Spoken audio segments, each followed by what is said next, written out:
আসসালামু আলাইকুম। আজ সোমবার 16 মার্চ 2026। আমন্ত্রণ ফ্র্যান্ডি মোবাইল প্রবাস বুলেটিনে। আপনাদের সাথে আছে আমি শরীফুল ইসলাম। শুরুতেই জানাবো শিরোনাম। ওমানে 2 দিনের মধ্যে কর্মীদের আগাম বেতন দেওয়ার নির্দেশ, অমান্য করলে শাস্তি। ওমানে জেলবন্দীদের ছাড়াতে টাকা দিচ্ছেন সুলতানের স্ত্রী, সুফল পাবেন প্রবাসীরাও। উজ্জয়নের সময় টো ট্রাকে আগুন, অল্পে রক্ষা পেল আমিরাতের দানবীয় বিমান। যুদ্ধের মিথ্যা তথ্য ছড়ানোর অভিযোগ, আমিরাতে বাংলাদেশি সহ 35 প্রবাসী গ্রেফতার। ঈদ উল ফিতরের আমেজ, গোটা ওমান জুড়ে বাসিন্দাদের জন্য পুলিশের সতর্কবার্তা। মাঝ রাস্তায় 2 কাঠবিড়ালির তুমুল মারামারি, ভিডিও নিয়ে নেট দুনিয়ায় হাস্যরস। দর্শক, দেখছিলেন শিরোনাম, এবারে পুরো খবর। রমজানের প্রতিটি মুহূর্ত অমূল্য। লাইনে দাঁড়িয়ে ইবাদতের সময় নষ্ট করবেন কেন? ঘরে বসেই মুহূর্তে টাকা পাঠান প্রিয়জনের কাছে গালফ এক্সচেঞ্জ মোবাইল অ্যাপে। দ্রুত ও নিরাপদে টাকা পাঠান বিকাশ ও ব্যাংক অ্যাকাউন্টে। এই রমজানের সময় দিন ইবাদতে, টাকা পাঠান গালফ এক্সচেঞ্জ মোবাইল অ্যাপে। গালফ এক্সচেঞ্জ, বাংলাদেশিদের প্রিয় এক্সচেঞ্জ। আসন্ন ঈদ উল ফিতর উপলক্ষে ওমানের বেসরকারি খাতের কর্মীদের জন্য সুখবর দিয়েছে দেশটির শ্রম মন্ত্রণালয়। উৎসবের আগেই কর্মীদের হাতে টাকা পৌঁছে দিতে মার্চ মাসের বেতন আগামী 2 দিনের মধ্যে পরিশোধের কঠোর নির্দেশ দেওয়া হয়েছে। শ্রম আইনের আওতাধীন দেশের সব বেসরকারি প্রতিষ্ঠানকে 18 মার্চের মধ্যে আবশ্যিকভাবে কর্মীদের এই বেতন বুঝিয়ে দিতে হবে। নির্দেশ অমান্য করলে সংশ্লিষ্ট প্রতিষ্ঠানের বিরুদ্ধে আইনি ব্যবস্থা নেওয়ার হুঁশিয়ারি দেওয়া হয়েছে। আসন্ন ঈদ উল ফিতর উপলক্ষে বেসরকারি খাতের কর্মীদের মার্চ মাসের বেতন আগামী 2 দিনের মধ্যে পরিশোধের নির্দেশ দিয়েছে ওমানের শ্রম মন্ত্রণালয়। শ্রম আইনের আওতাধীন দেশের সব বেসরকারি প্রতিষ্ঠানকে 18 মার্চের মধ্যে কর্মীদের এ বেতন বুঝিয়ে দিতে বলা হয়েছে। ওমানের শ্রম মন্ত্রণালয়ের প্রকাশিত এক পরিপত্রে বলা হয়েছে, দেশের শ্রম আইনের অধীনে থাকা সব বেসরকারি প্রতিষ্ঠানকে আবশ্যিকভাবে আগামী 18 মার্চ বুধবারের মধ্যে কর্মীদের মার্চ মাসের বেতন পরিশোধের বিষয়টি নিশ্চিত করতে হবে। এদিকে জ্যোতির্বিজ্ঞানের হিসাব ও পূর্বাভাস বলছে, এবারের পবিত্র রমজান মাস ওমানে 29 দিনে শেষ হতে পারে। সে অনুযায়ী আগামী 20 মার্চ শুক্রবার দেশটিতে পবিত্র ঈদ উল ফিতর উদযাপিত হওয়ার প্রবল সম্ভাবনা রয়েছে। এ লক্ষ্যে সরকারি ও বেসরকারি খাতের কর্মীদের জন্য টানা 5 দিনের ছুটি ঘোষণা করেছে ওমান। ছুটি শুরু হবে আগামী 19 মার্চ বৃহস্পতিবার থেকে, আর ছুটি শেষ হয়ে আগামী 24 মার্চ মঙ্গলবার থেকে পুনরায় অফিস ও আদালত স্বাভাবিক নিয়মে চলবে। প্রবাসীদের জন্য নির্মাণ হচ্ছে দেশের প্রথম স্মার্ট সিটি, যেখানে থাকছে স্কুল, মসজিদ, হাসপাতাল, সুইমিং পুল, হেলিপ্যাড, পাঠাগার, জিম, সুপারমার্কেট, শিশু পার্ক সহ সকল নাগরিক সুবিধা। মাত্র 30 লাখ টাকা বিনিয়োগে মিলছে আকর্ষণীয় ফ্ল্যাট। প্লাটিনাম ইনভেস্টরদের জন্য ঢাকা বিমানবন্দরে ভিআইপি প্রোটোকল সুবিধা। বিস্তারিত জানতে যোগাযোগ করুন স্ক্রিনে দেয়া হোয়াটসঅ্যাপ অথবা ইমো নাম্বারে। আর্থিক দায়বদ্ধতার কারণে ওমানের কারাগারে বন্দী থাকা অসহায় ব্যক্তি এবং প্রবাসীদের মুক্ত করতে মানবিক সহায়তার হাত বাড়িয়ে দিয়েছেন দেশটির সুলতান হাইতাম বিন তারিকের স্ত্রী সাঈদা আহাদ। ফাক কুরবা নামের একটি সুপরিচিত মানবিক তহবিলে তিনি বড় অঙ্কের আর্থিক অনুদান দিয়েছেন। এতে করে আর্থিক সংকটে পড়ে কারাবন্দী বহু প্রবাসী শ্রমিক মুক্তি পেয়ে পুনরায় তাদের পরিবারের সঙ্গে মিলিত হওয়ার সুযোগ পাচ্ছেন। ওমানের ঋণ আর্থিক দায়বদ্ধতার কারণে কারাবন্দী ব্যক্তি এবং প্রবাসীদের মুক্ত করতে বিশেষ আর্থিক সহায়তা দিয়েছেন দেশটির সুলতান হাইতাম বিন তারিকের স্ত্রী সাঈদা আহাদ। পাকুরবা নামের একটি সুপরিচিত মানবিক উদ্যোগের তহবিলে তিনি এই অনুদান প্রদান করেন। রাজপরিবারের এই বদান্যতার ফলে আর্থিক সংকটে পড়ে আইনি জটিলতায় থাকা বহু পরিবার নতুন করে বাঁচার স্বপ্ন দেখছে। ওমানি লয়ার্স অ্যাসোসিয়েশনের পরিচালনায় 2012 সাল থেকে ফাকুরবা কর্মসূচি পরিচালিত হয়ে আসছে। দেওয়ানি, বাণিজ্যিক বা শ্রম আইনের অধীনে হওয়া আর্থিক মামলায় যারা ঋণ পরিশোধ করতে না পেরে কারাগারে বন্দী আছেন তাদের মুক্ত করাই এই ক্যাম্পেইনের প্রধান লক্ষ্য। যদিও আয়োজকেরা জানিয়েছেন, এই সহায়তা কোনো অপরাধমূলক বা ফৌজদারি মামলার আসামিদের জন্য নয়, বরং পরিস্থিতির শিকার হয়ে যারা ঋণগ্রস্ত হয়েছেন তাদের আইনি ও আর্থিক দায় মেটানোর জন্য এই তহবিল ব্যবহার করা হয়। এই মানবিক উদ্যোগের মাধ্যমে ওমানের স্থানীয় নাগরিকদের পাশাপাশি বিপুল সংখ্যক প্রবাসীও সরাসরি উপকৃত হন।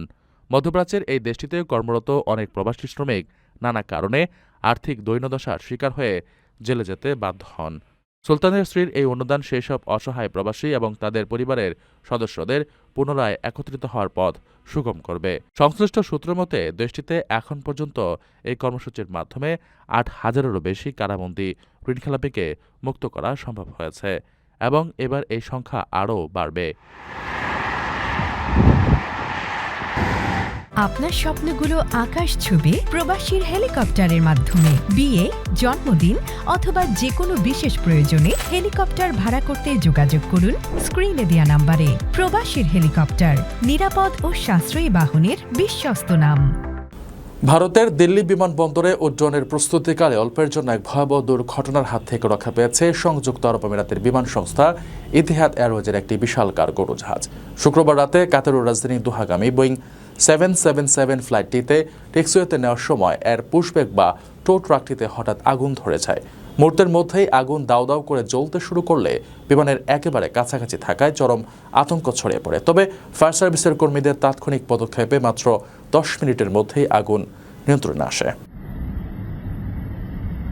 আমিরাতের বিমান সংস্থা ইতিহাদ এয়ারওয়েজের একটি কার্গো উড়োজাহাজ অল্পের জন্য বড় দুর্ঘটনার হাত থেকে রক্ষা পেয়েছে। গত শুক্রবার রাতে দিল্লি বিমানবন্দরে উড্ডয়নের প্রস্তুতির সময় উড়োজাহাজটিকে রানওয়ের দিকে নেওয়ার দায়িত্বে থাকা একটি পুশব্যাক ট্রাকে হঠাৎ আগুন লাগার ঘটনা ঘটে। তবে বিমানবন্দর কর্তৃপক্ষের দ্রুত পদক্ষেপে বড় ধরনের কোনো বিপদ ঘটেনি। সূত্র অনুযায়ী শুক্রবার রাতে ইতিহাদের EY-215 ফ্লাইটটি কার্গো নিয়ে কাতারের রাজধানী দোহার উদ্দেশ্যে রওনা হওয়ার প্রস্তুতি নিচ্ছিল। আরব দেশগুলোর মধ্যে চলাচলকারী এই ফ্লাইটের জন্য এয়ার ইন্ডিয়া সেটস পরিচালিত একটি টো ট্রাক ব্যবহার করা হচ্ছিল। টেকসওয়েতে থাকা অবস্থায় আকস্মিকভাবে ওই ট্রাকটিতে আগুন ধরে যায়। মুহূর্তের মধ্যেই আগুন ছড়িয়ে পড়লে কিছুটা আতঙ্ক তৈরি হয়, কারণ জ্বলন্ত ট্রাকটি বিশাল বোয়িং 777 উড়োজাহাজটির একেবারে কাছাকাছি ছিল। পরিস্থিতি বেগতিক দেখে তাৎক্ষণিকভাবে ফায়ার সার্ভিসের কর্মীদের খবর দেওয়া হয়। তারা দ্রুত ঘটনাস্থলে পৌঁছে মাত্র 10 মিনিটের মধ্যেই আগুন নিয়ন্ত্রণে আনতে সক্ষম হন। এ ঘটনায় টো ট্রাকটি বেশ ক্ষতিগ্রস্ত হলেও বিমানের কোনো ক্ষতি হয়নি। সংশ্লিষ্ট কর্মী বা অন্য কারো আহত হওয়ার কোনো খবর পাওয়া যায়নি। আগুন পুরোপুরি নিভিয়ে ফেলার পর সম্পূর্ণ নিরাপত্তা নিশ্চিত করে পরবর্তীতে বিমানটি দোহার উদ্দেশ্যে নিরাপদে উড়ে যায়। ঠিক কী কারণে ওই ট্রাকটিতে আগুন লেগেছিল তা এখনও নিশ্চিতভাবে জানা যায়নি। আকর্ষণীয় রেট ও দারুণ সব ডাটা বান্ডেল পেতে আজই ব্যবহার করুন ফ্রেন্ডলি সিম। সংযুক্ত আরব আমিরাতে মধ্যপ্রাচ্যের চলমান যুদ্ধ পরিস্থিতি নিয়ে সামাজিক যোগাযোগ মাধ্যমে ভুয়া ও বিভ্রান্তিকর তথ্য ছড়ানোর অভিযোগে বাংলাদেশি সব ৩৫ জন প্রবাসীকে গ্রেফতার করেছে পুলিশ। দেশটির অ্যাটর্নি জেনারেলের কড়া নির্দেশে আবুধাবি সহ বিভিন্ন এলাকা থেকে ভারত, পাকিস্তান ও নেপালের নাগরিকদের আটক করা হয়েছে। গ্রেফতারকৃতদের বিরুদ্ধে কৃত্রিম বুদ্ধিমত্তা বা এআই ব্যবহার করে ভুয়া বিস্ফোরণের দৃশ্য তৈরি এবং জনমনে আতঙ্ক ছড়ানোর সুস্পষ্ট অভিযোগ রয়েছে। আমিরাতের আইন অনুযায়ী জনশৃঙ্খলা বিঘ্নিত করা বা বানোয়াট তথ্য ছড়ানোর মতো গুরুতর অপরাধ প্রমাণিত হলে কমপক্ষে 1 বছরের কারাদণ্ড এবং 1 লাখ দিরহাম পর্যন্ত জরিমানার মুখে পড়তে হবে এই প্রবাসীদের। সংযুক্ত আরব আমিরাতে সামাজিক যোগাযোগ মাধ্যমে যুদ্ধ সংক্রান্ত বিভ্রান্তিকর ও মিথ্যা তথ্য ছড়ানোর অভিযোগে বাংলাদেশি সহ ৩৫ জন প্রবাসীকে গ্রেফতার করা হয়েছে। গত রোববার দেশটির অ্যাটর্নি জেনারেল ড. হামাদ সাইফ আল শামসির নির্দেশে আবুধাবি সহ বিভিন্ন এলাকা থেকে তাদের আটক করা হয়।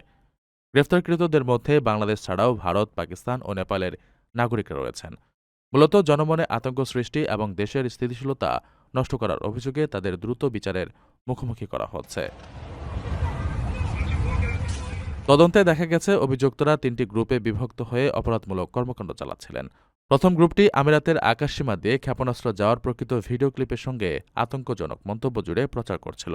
দ্বিতীয় গ্রুপটি কৃত্রিম বুদ্ধিমত্তা বা এআই ব্যবহার করে ভুয়া বিস্ফোরণের দৃশ্য তৈরি করেছে অথবা অন্য দেশের পুরনো ফুটেজ আমিরাতের ঘটনা বলে চালিয়ে দিয়েছে। আর তৃতীয় গ্রুপটি একটি শত্রু ভাবাপন্ন দেশের সামরিক আগ্রাসন ও তাদের নেতৃত্বের প্রশংসা করে প্রোপাগান্ডামূলক কন্টেন্ট শেয়ার করছিল। আমিরাতের আইন অনুযায়ী জনশৃঙ্খলা বিঘ্নিত করা বা বানোয়াট তথ্য ছড়ানো গুরুতর ফৌজদারি অপরাধ। এ ধরনের অপরাধের জন্য কমপক্ষে 1 বছরের কারাদণ্ড এবং 1 লাখ দিরহাম জরিমানার বিধান রয়েছে। বর্তমানে দেশটির ডিজিটাল প্ল্যাটফর্মগুলোতে কঠোর নজরদারি চালানো হচ্ছে যাতে কৃত্রিম বা বানোয়াট কোনো তথ্য ছড়িয়ে পড়তে না পারে। পবিত্র ঈদুল ফিতরকে সামনে রেখে গোটা ওমান জুড়ে এখন উৎসব আর কেনাকাটার আমেজ বিরাজ করছে। তবে উৎসবের এই আনন্দ যেন কোনোভাবেই জননিরাপত্তার জন্য হুমকি হয়ে না দাঁড়ায় সে বিষয়ে নাগরিকদের কঠোর সতর্কবার্তা দিয়েছে রয়্যাল ওমান পুলিশ। উৎসবের ছুটিতে সড়কে যানবাহনের অস্বাভাবিক চাপ বাড়ায় চালকদের ট্রাফিক আইন মেনে চলার কড়া নির্দেশনা দেওয়া হয়েছে। বিশেষ করে বেপরোয়া গতিতে গাড়ি চালানো, রেসিং, ড্রিফটিং কিংবা আতশবাজি ফাটানোর মতো বিপজ্জনক কর্মকাণ্ড থেকে পুরোপুরি বিরত থাকতে বলা হয়েছে। আসন্ন ঈদুল ফিতর উপলক্ষে ওমানের নাগরিক ও প্রবাসীদের জন্য বিশেষ নিরাপত্তা নির্দেশিকা জারি করেছে রয়্যাল ওমান পুলিশ। উৎসবের কেনাকাটা ও ভ্রমণের কারণে দেশটির সড়কে যানবাহনের চাপ অস্বাভাবিক বেড়ে যাওয়ায় যানমালের নিরাপত্তা রক্ষায় এই বিশেষ উদ্যোগ নেওয়া হয়েছে। পুলিশের পক্ষ থেকে স্পষ্ট জানিয়ে দেওয়া হয়েছে, উৎসবের আনন্দ যেন কোনোভাবেই জননিরাপত্তার জন্য হুমকি হয়ে না দাঁড়ায়। পুলিশের দেওয়া বিবৃতিতে চালকদের ট্রাফিক আইন কঠোরভাবে মেনে চলার নির্দেশ দেওয়া হয়েছে। বিশেষ করে সড়কে বেপরোয়া গতিতে গাড়ি চালানো, রেসিং, ড্রিফটিং কিংবা উচ্চ শব্দের সাইলেন্সার ব্যবহার করে জনবিরক্তি সৃষ্টি করা থেকে বিরত থাকতে বলা হয়েছে। কোনো ধরনের দায়িত্বজ্ঞানহীন আচরণে সড়কে শৃঙ্খলা বিঘ্নিত হলে আইন অমান্যকারীদের বিরুদ্ধে কঠোর ব্যবস্থা নেওয়ার হুঁশিয়ারি দিয়েছে কর্তৃপক্ষ। এছাড়া আনন্দ উদযাপনের নামে আতশবাজি বা পটকা ফাটানো এবং গুলি ছোড়ার মতো বিপজ্জনক কর্মকাণ্ডের ওপরও নিষেধাজ্ঞা আরোপ করা হয়েছে। সন্তানদের নিরাপত্তার বিষয়ে অভিভাবকদের প্রতি বিশেষ আহ্বান জানিয়েছে পুলিশ। রাস্তা থেকে দূরে নিরাপদ স্থানে শিশুদের খেলাধুলা নিশ্চিত করা এবং পর্যটন কেন্দ্র বা সুইমিং পুলের কাছে বাড়তি সতর্কতা অবলম্বনের পরামর্শ দেওয়া হয়েছে। দীর্ঘ ছুটিতে বাড়ি ছাড়ার আগে চুরির ঝুঁকি এড়াতে ঘরবাড়ি ভালোভাবে তালাবদ্ধ করা এবং আধুনিক নজরদারি প্রযুক্তি ব্যবহারের উপর গুরুত্ব দিয়েছে রয়্যাল ওমান পুলিশ। ব্যস্ত এক পাহাড়ি মহাসড়কের ঠিক মাঝখানে দুই কাঠবিড়ালির তুমুল মারামারির একটি ভিডিও সামাজিক যোগাযোগ মাধ্যমে ব্যাপক হাস্যরসের জন্ম দিয়েছে। ভিডিওতে দেখা যায় মারমর বা বড় জাতের দুটি কাঠবিড়ালি পেশাদার কুস্তিগিরদের মতো পেছনের দুই পায়ে ভর দিয়ে দাঁড়িয়ে একে অপরকে ধাক্কা দিচ্ছে এবং জাপটে ধরার আপ্রাণ চেষ্টা করছে। নেটিজেনরা মাঝ রাস্তার এই মজাদার লড়াই দেখে বেশ মজা পাচ্ছেন এবং অনেকে এটিকে বক্সিং রিংয়ের লড়াইয়ের সঙ্গে তুলনা করে নানা রকম মন্তব্য করেছেন। এভাবে ব্যস্ত এক মহাসড়কের ঠিক মাঝখানে দুটি মারমর বা বড় জাতের কাঠবিড়ালি তুমুল মারামারিতে জড়িয়ে পড়ে। তাদের এই অদ্ভুত লড়াই চলার কারণে মাঝ রাস্তায় বাধ্য হয়ে থেমে যায় একাধিক গাড়ি। ভিডিওটি ইতিমধ্যেই ইন্টারনেটে ব্যাপক সাড়া ফেলেছে। ভিডিও ক্লিপে দেখা যায় পাহাড়ি ফাঁকা রাস্তার মাঝখানে দুটি স্বাস্থ্যবান মারমর পেছনের দুই পায়ে ভর দিয়ে দাঁড়িয়ে এক অপরের দিকে তেড়ে যাচ্ছে। পেশাদার কুস্তিগির বা বক্সারদের মতো তারা একে অপরকে ধাক্কা দিচ্ছে এবং জাপটে ধরার আপ্রাণ চেষ্টা করছে। রাস্তার ওপর তাদের এই একরোখা লড়াই চলার কারণে পেছন থেকে আসা একটি সাদা রঙের এসইউভি গাড়ি বাধ্য হয়ে নিরাপদ দূরত্বে থেমে যায়। রাস্তার মাঝখানে প্রাণীদের এই লড়াইয়ে ব্যাঘাত না ঘটিয়ে গাড়ি চালক দৌড় ধরে অপেক্ষা করছিলেন। নেটিজেনরাও মাঝ রাস্তার এই মজাদার লড়াই দেখে বেশ মজা পাচ্ছেন। মন্তব্যের ঘরে অনেকেই হাস্যরসাত্মক প্রতিক্রিয়া জানিয়েছেন। মারমট মূলত এক প্রজাতির বড় কাঠবিড়ালি কর্তৃক প্রাণী, যারা সাধারণত উচ্চ পাহাড়ি ও শীতল অঞ্চলে বসবাস করে। প্রাণী বিশেষজ্ঞদের মতে নিজেদের এলাকা দখল বা সঙ্গীর অধিকার নিয়ে এদের মধ্যে প্রায় এমন লড়াই দেখা যায়। পেছনের পায়ে ভর দিয়ে সোজা হয়ে দাঁড়িয়ে একে অপরের সঙ্গে এমন বক্সিং করা তাদের স্বভাবজাত আচরণেরই একটি অংশ। দর্শক দেখছিলেন ফ্রেন্ডলি মোবাইল প্রবাস টাইম বুলেটিন। শেষ করার আগে শিরোনামগুলো জানিয়ে দিচ্ছি আরও একবার। ওমানে 2 দিনের মধ্যে কর্মীদের আগাম বেতন দেওয়ার নির্দেশ, অমান্য করলে শাস্তি। ওমানে জেলবন্দীদের ছাড়াতে টাকা দিচ্ছেন সুলতানের স্ত্রী, সুফল পাবেন প্রবাসীরাও। উজ্জয়নের সময় টো ট্রাকে আগুন, অল্পে রক্ষা পেল আমিরাতের দানবীয় বিমান। যুদ্ধের মিথ্যা তথ্য ছড়ানোর অভিযোগ, আমিরাতে বাংলাদেশি সহ 35 প্রবাসী গ্রেফতার। ঈদুল ফিতরের আমেজ গোটা ওমান জুড়ে, বাসিন্দাদের জন্য পুলিশের সতর্কবার্তা। মাঝ রাস্তায় 2 কাঠবিড়ালির তুমুল মারামারি, ভিডিও নিয়ে নেট দুনিয়ায় হাস্যরস। এ ছিল ফ্রেন্ডলি মোবাইল প্রবাস টাইম বুলেটিনের আজকের আয়োজনে। প্রবাসের সর্বশেষ সংবাদ পেতে ভিজিট করুন probastimes.net, সাবস্ক্রাইব করুন আমাদের ইউটিউব চ্যানেল এবং চোখ রাখুন ফেসবুক পেজে। পরবর্তী বুলেটিন দেখার আমন্ত্রণ জানিয়ে আজকের মতো বিদায় নিচ্ছি আমি শরীফুল ইসলাম। সেই পর্যন্ত সবাই ভালো থাকবেন এবং নিরাপদে থাকবেন। আল্লাহ হাফেজ।